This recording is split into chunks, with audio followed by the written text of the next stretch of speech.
In at number 10, we have the Crystal Wyvern. And why would you say that this is such a strong creature?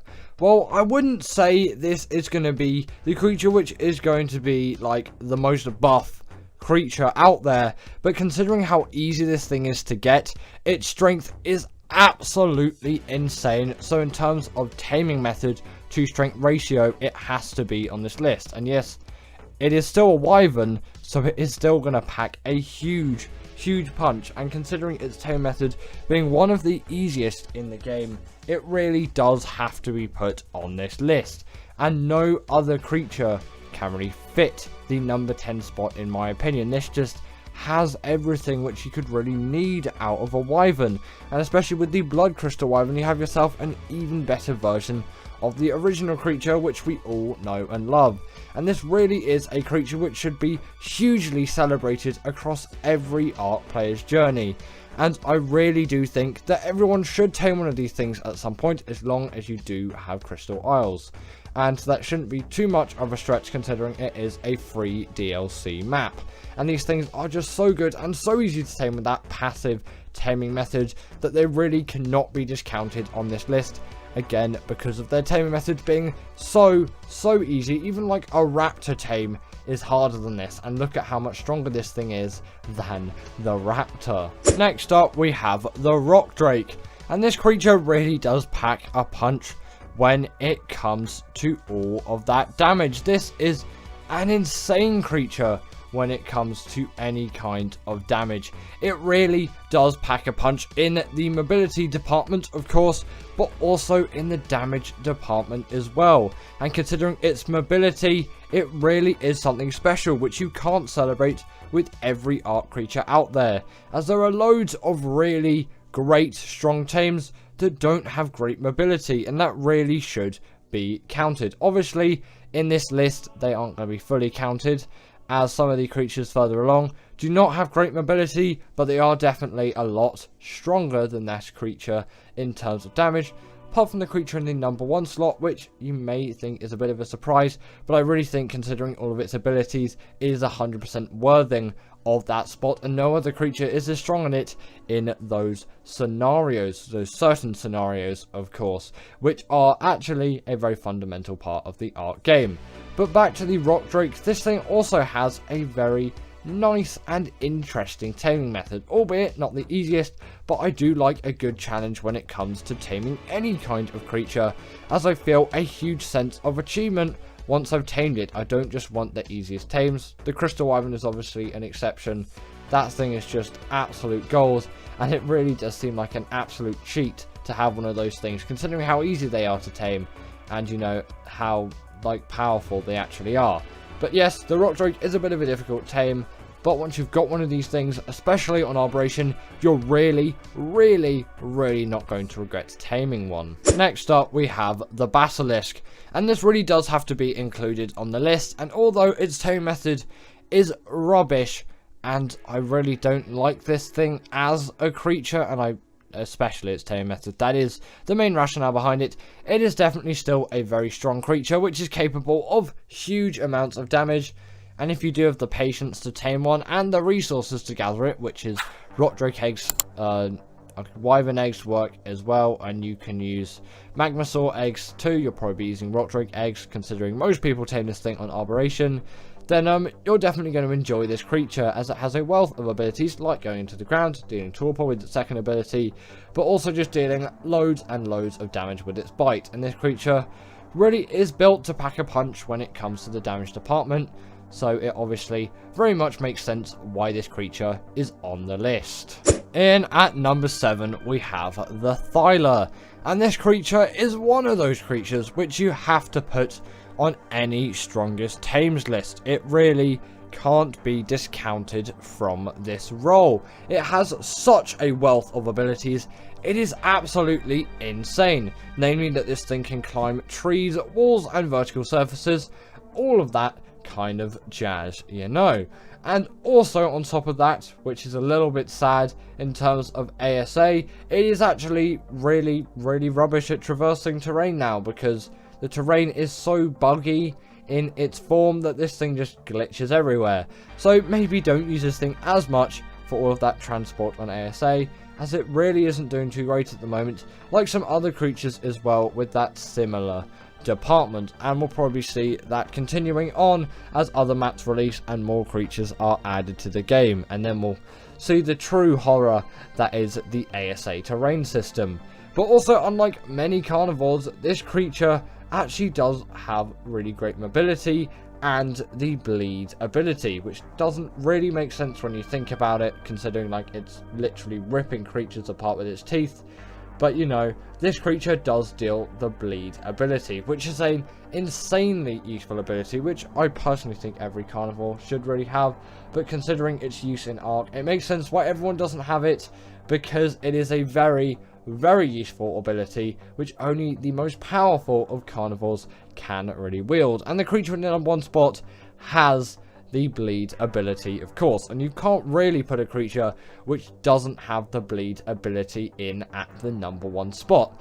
But the Thyla is still definitely very deserving of the #7 spot, because there are definitely some creatures out there, like the next one on the list, which are more powerful than it and do a better job than it, but it is still a really great tame of its day, considering how early this thing came out, and it still is a really great, strong tame to this day, and again, very deserving of this spot. Next up, we have the Shadowmane, and this creature is one of those tames which I have to put on the list for strongest tames. Its amount of abilities is absolutely insane, and it is tremendous how many great abilities this creature has, and it really can't be discounted. Namely, it has a really great mobility, although I shouldn't really talk about that considering it is a strongest tames list. But in terms of its damage, it does have that pack buff. I'm not sure if it has the bleed ability, but it can charge up its damage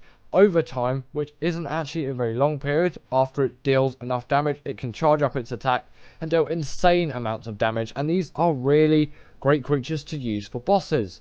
And if you wanted to, you could use them for the Moda. I've tried it once, it actually didn't go as bad as you may think, especially considering that hydration buff which they have.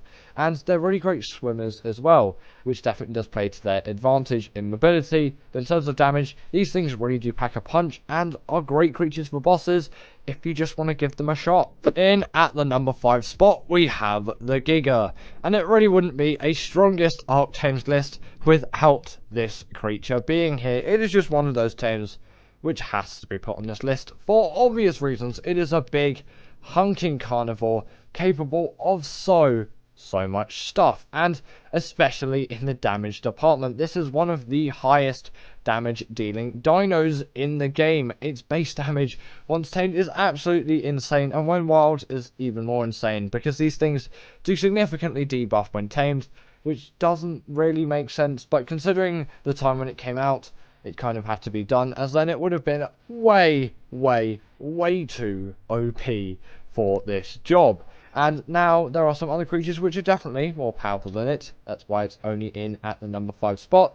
But still, considering when it came out in its day, it is still really held up to the test of time, and it is a great creature for dealing insane amounts of damage, and it really does pack a punch. Its only real downsides being its rubbish stamina, and also its not bleed ability, rage meter, which means it only really has a set amount of health, and leveling up its health isn't really going to do much, apart from obviously the percentage difference will change. Either way, its health is quite limited, as after a certain amount of health is gone, it will simply lose control.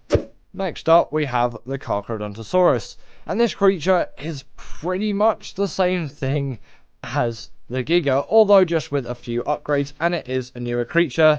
So what really do you expect from this thing? And it is definitely one of those creatures which I say has to be on the list of strongest Ark tames, no matter who it's coming from, what type of player, or what creatures they use.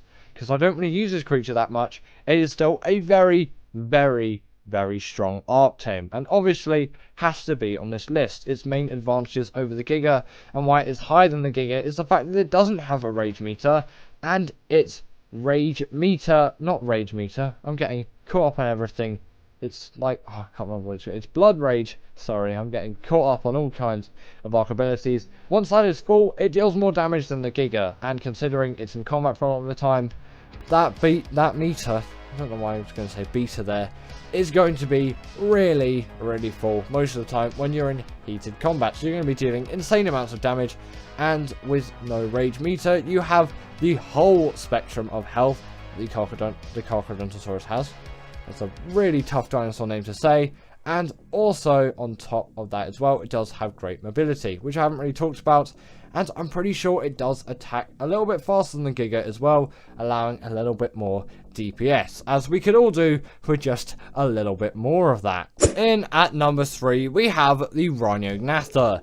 And this creature really is one to be highly respected by any Ark player, with no exceptions.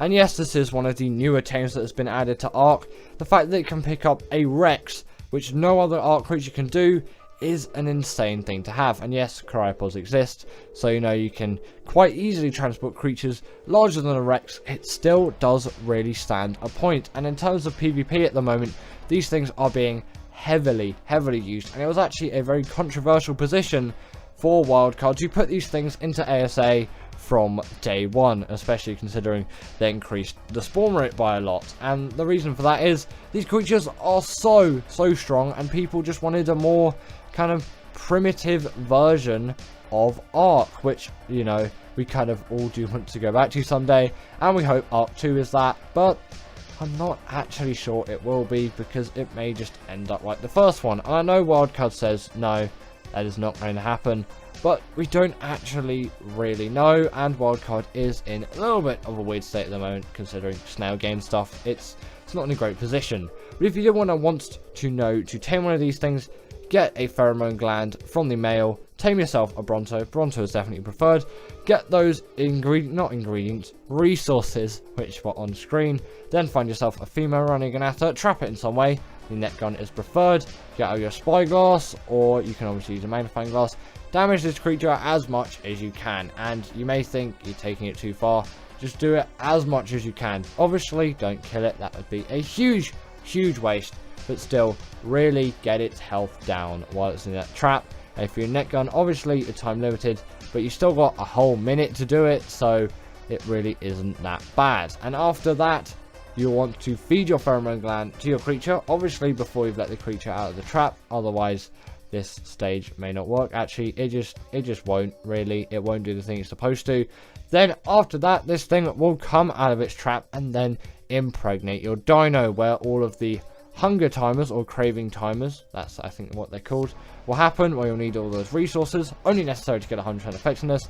Then your dino will roll over, die, and you have yourself a baby Rhinognatha. In at number 2 is the Reaper, and the Reaper really did.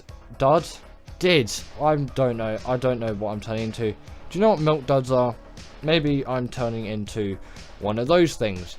Either way, if you didn't know already, the Reaper is one of the most powerful and strong tames which you'll find in any Ark playthrough, and the tame method is pretty similar to the Rhinognatha, so I won't go through it. But instead of your dino being impregnated and hunger timers not existing on this thing, you'll need XP to get 100% effectiveness. Yeah, there's no difference in the taming method at all, really. There just isn't one. They're pretty much just a rehashing, although obviously this creature did come first all the way back in 2017. So, you know, I guess it is 6 years older than the Rhinognatha, and I do realise it's been absolutely ages since Operation came out. I remember when that map was new. Either way, in terms of this thing's abilities, it doesn't really have an ability apart from its insane damage, and I think its second attack deals torpor. It's also really great mobility and just overall great ergonomics as a creature, and Wildcard really couldn't have designed this creature any better. It is just so good at its job in every way. If it was allowed into boss arenas, then bosses would be some of the easiest creatures in the game, so it really does deserve to be in this spot. And in at number 1 is the Deinonychus. And what really did you expect? Actually, you may have expected a very different creature to be in this list, but I think I have a very valid reason to put this thing in. Firstly, its taming method being one of the easiest in the game makes this one of the best creatures, if not the best creature, for strength to taming method difficulty ratio, whereas the Reaper is a very, very long and somewhat annoying process. Unless you're on Gen 2, then it is dead easy. And also the fact that this thing has a wealth of great abilities, namely its bleed ability, and the fact that it can inflict that on bosses as it is allowed into boss arenas, and it can inflict that bleed damage is insane, especially paired with its pack buff as well. You can have a group of these things going ham on any boss, and no creature will do better at that job. These are the best for it, unless you're on Extinction, obviously. Then some other creatures are going to be in order. The Carcharodontosaurus and the Giga are definitely going to be needed for that, as albeit they are really, really powerful tames. The health can't quite rack up to some of the Titans, but there isn't going to be the bosses which you're facing in most cases. And for everything else, these things are going to do splendidly for everything, and the mobility is really great as well. So if you do get into any trouble in a fight, you can quickly dash away with nice parkour skills, which, you know, isn't quite as elegant as some other Ark creatures, but still extremely useful. So I do urge you, if you get the chance, really, really do tame one of these things. And in my opinion, they're the strongest Ark creatures. In at number 10, we've got the Crystal Wyvern, and you could say just the regular Wyvern as well. It's just I kind of have a preference for Crystal Wyverns, so I'm just going to put them on the list instead of normal Wyverns. But, you know, if you don't really like the Crystal Wyverns for whatever reason, then normal Wyverns it is. And actually, it is a very well-known fact that Wyverns are pretty much the fastest land flyers out there. These things have insane agility when it comes to actual just flying, gliding not included, even though there are obviously a lot of gliders in this list, and that does count as a more speedy tame. But in the sake of just flying around, these things are actually pretty speedy when it comes to it, for obviously that main flying. They're faster than the Pteranodon and a Tapejara, of course, and way, way faster than something like the Quetzal. That is an insanely slow creature. And even though you can't level up movement speed anymore for flyers without obviously enabling flyer speed leveling, or with the classic flyers mod, obviously those two options accessible on single player only unless you're a host of a server, these things are still going to offer a great amount of speed, and you're really not going to be worrying about the speed of these things, considering that they are definitely some really fast tames, and considering how easy the Crystal Wyverns are, they are a really great option for your first flyer on Crystal Isles. Next up, we've got the Rhinogonatha, and this is definitely one of the newer flyers which has been added into Ark, but it definitely does need to be put on this list for many, many reasons, namely because of the speed. Actually, there's not really many reasons.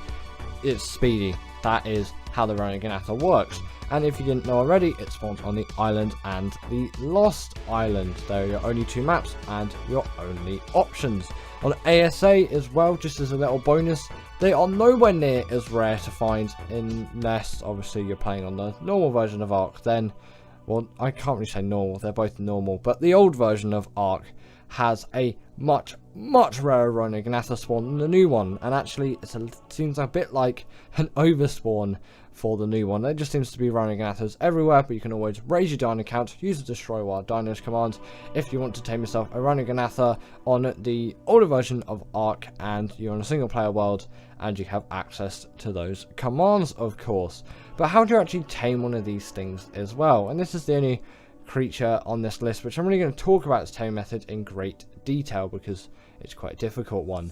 In terms of what you do, you kill a male Rhinogonatha to get that pheromone, then tame yourself a Bronto or equivalent creatures that work. Bronto's the best. Get all those resources on screen, not necessary of course, only optional. You only need them if you want 100% effectiveness, and for these things I don't really think it matters all too much. Then you'll want to trap your Rhinogonatha and damage it as much as you can. Obviously don't kill it, that would be absolutely awful and a huge waste of time in actually trapping the creature and just the creature itself, especially on the old version of Ark, considering how rare these things actually are on that version of the game. and you may need to give it some additional hits as well, because these things do actually heal ridiculously quick. Then you want to feed that pheromone glands to whatever creature you're doing, and then this is the time when you want to get out all of those craving resources and have them ready in your inventory, as your creature is going to need them during the process, which is just about to happen after this, which is where your dino is impregnated by the Rhinogonatha. That's when the cravings will happen. Afterwards it will roll over and your creature will die, which, you know, could be a little bit sad, don't bring the most important one, and then out comes a baby Rhinogonatha. Now, the Griffin is making an appearance on the list, and for good reason, mainly because of that gliding ability, being a prime choice for doing any kind of Wyvern Trench raids on Ragnarok, and other maps where these things spawn, which also Wyverns spawn on, and Valguero is no, I don't know actually. Valguero does have the Griffin Trench, but either way, especially on Ragnarok, I should have just stuck to that example, these creatures are very widely used for those Wyvern Trench runs, and for good reason, considering their insane gliding speed. And this does have a bit of movement speed on it, by the way. This isn't the actual speed, but this is the early days of B-roll, and this is actually the first piece of B-roll which I ever recorded for the channel, and it's still kicking around today. Actually, there's a nice little memory of when I started doing the top 10s, and there's actually audio attached to this as well. But obviously that has been muted as I'm talking over it with me now, because me about 6 months ago, for some reason I'm ridiculously slow at talking. But also, on top of the Griffin's insane speed, don't know why that's so hard to say, these things are also really great at dealing damage as well. And that glide ability can also inflict damage onto the creatures as well. If you dive bomb them, I think that's what it's called. And you'll see it being used here. And it is actually a pretty useful tactic, and a very unpredictable one if you're going up some players in Ark, which, you know, may be somewhat predictable if people know the Griffin, but you can definitely be very sneaky with those glide attacks. And again, very, very great for doing any kind of Wyvern Trench runs. You can get quickly in there and quickly out with no trouble whatsoever. In at number 7, we have the Manigama. And this creature definitely does have to be put on the speedy tames list. And I think for this creature being a speedy tame, it definitely does make sense. Like, this creature can absolutely zip across the map, although it does have a slight kind of learning curve to it, so I'm not actually going to put it as high as maybe it could have ranked. And also, I don't know, I'm not really kind of into this creature as much as some of the other creatures, and I don't think that as useful of a speedy creature, which is why some creatures like the Gallimimus I'm just not going to put on this list, partly because there are definitely some faster creatures out there, but I don't really enjoy using them. And the Manigama is kind of one of those, and considering its bugginess as well, I don't think it is the fastest when you really take everything into comparison, although it definitely is a very speedy tame and worthy of this list. You just might say the creature after it and the one after that is just a little bit slower than it, and maybe you could say that, but over longer distances those creatures are going to hold up a lot better than this thing. This is definitely more of a short burst distancing creature, but also with their freeze ability they are definitely very useful, not just for speed but also for freezing things, which is a surprisingly OP ability actually, considering how long these things freeze other creatures for. The only thing to watch out for is the bugs. Next up we've got the Snow Owl, and this is one of the most revolutionary flyers out there in my opinion, and it is so widely used by every Ark player that has ever set eyes on one of these creatures, and I'm pretty sure they're available on Fjorda as well, not just on Extinction, so you can dig into these creatures even more if you are on any of those maps. Of course, Extinction and Fjorda I think are the only two maps where these things spawn. The reason why I'm mentioning that is Extinction is a paid DLC map and Fjorda is a free one, so it is a lot more accessible, and I know a lot of you down there who watch these videos do actually play Fjorda, so, you know, it kind of makes sense why I'd mention that. But obviously their main speed does come from that gliding ability, which is very similar to the Griffins, but it always just seems faster and with a lot more agility than the griffin, and there's kind of a tier list to it, as the next creature is a glider, the next one after that as well is a glider, but with even more speed, and even the creature which is in at number 1 is a glider as well. So there's definitely something to be said for this method of travel. And as well, they do have a sort of heat seeking ability to spy out any people who might be trying to raid your base in a PvP scenario, or any creatures which may be missing in a PvE one. You also want to level up that stamina so you can heal these creatures up so quickly, as obviously that is something which is going to be essential in any kind of boss fight or battle, obviously, because you're going to want to heal up those creatures quickly and efficiently, and you can do it somewhat more efficiently than the Daedon, and especially on extinction you can actually keep that creature alive, as the Daedon really isn't going to rack up against any of the Titans. But it's also useful if you're taming a creature and its health is really low. Then if it's wild, obviously it's not yours, you can't heal it with a Daedon, but you can heal it with a Snow Owl, which is just a nice little thing as well. And with their pellets on top of that too, these things can gather insane loot out of any kind of gacha, which is definitely something to be said, and something which is a very nice thing to have, which no other Ark creature can offer. And if you do have Extinction or Fjorda, definitely go for the Snow Owl. In at number 5 is the Desmodus, and this creature is yet again another glider along the glider tier list, as this one feels even more fast than the Snow Owl, and with even more agility and some nicer abilities to go on top of that as well. Although the speed is the main thing which we're going to be talking about here, again with that gliding ability, and the fact that the stamina drain is also very minimal as well. Like the Snow Owl, it definitely does benefit these creatures hugely, and I do really enjoy the speed which you can get out of a creature like this.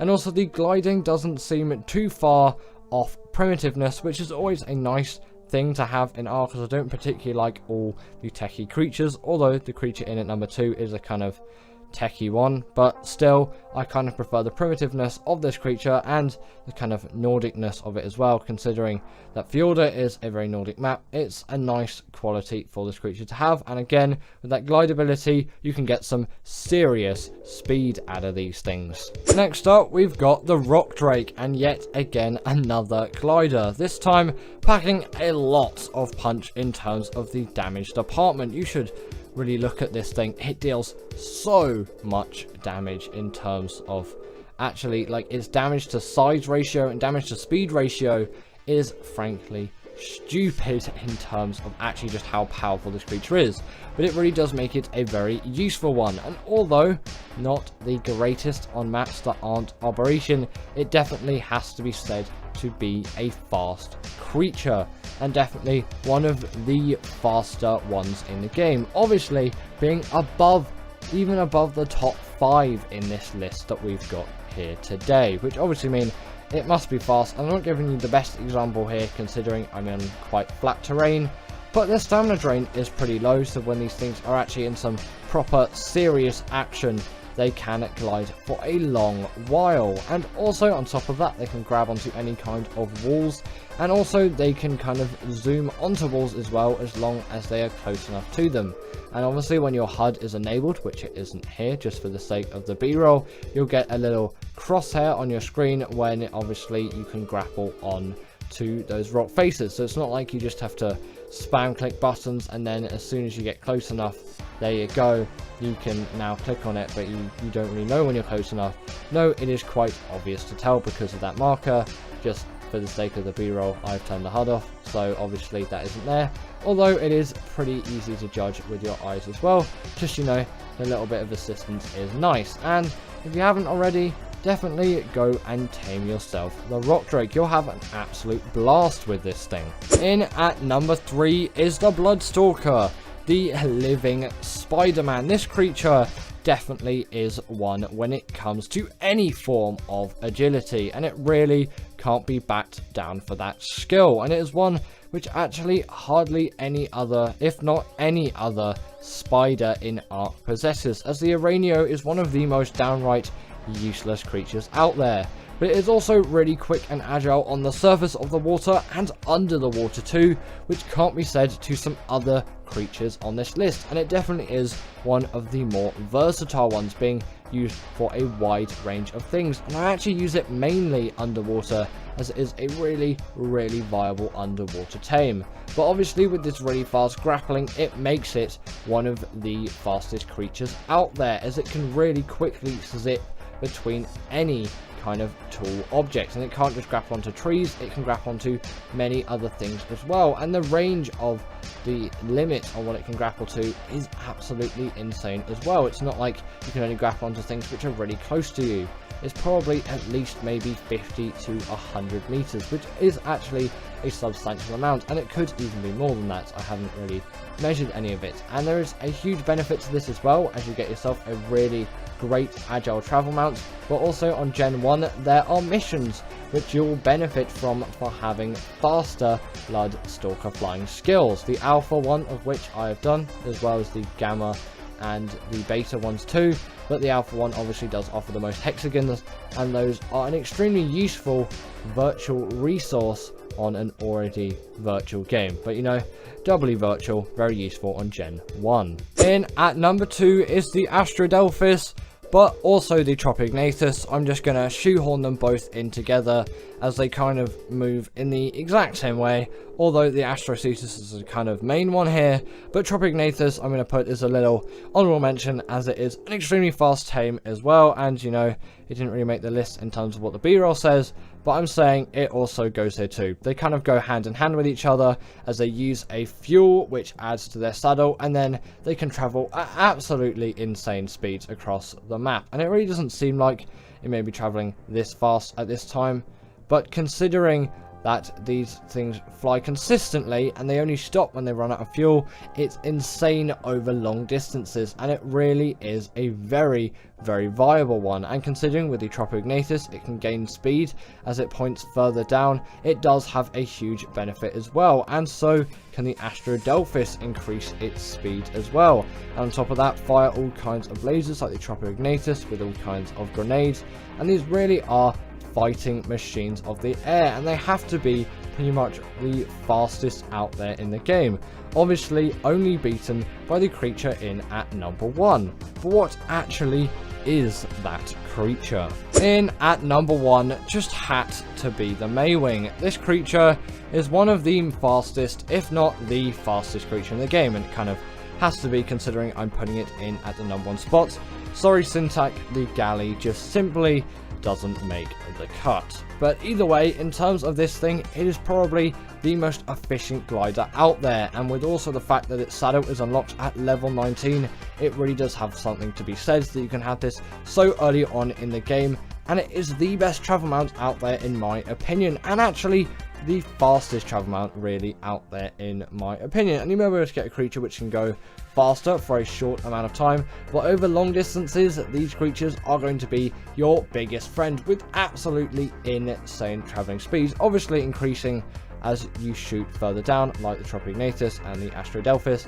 But I think this is even faster than all of those, and I really do credit its speed, especially considering the level it is unlocked at. And also it does act as a feeding trough as well, which is just a nice little ability to have.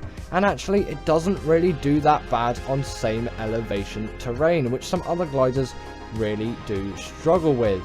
And obviously it can gather berries too, which is just a nice little bonus, which I think we all really need to appreciate. So thank you to my wonderful patrons Ekaterina Puchkova, Karina Thorne, Dominic Masajewski and Ethan Tapia, who have all supported me through Patreon or through YouTube memberships. If you want to join this list, then go join Patreon or YouTube members, but thanks to all of these guys.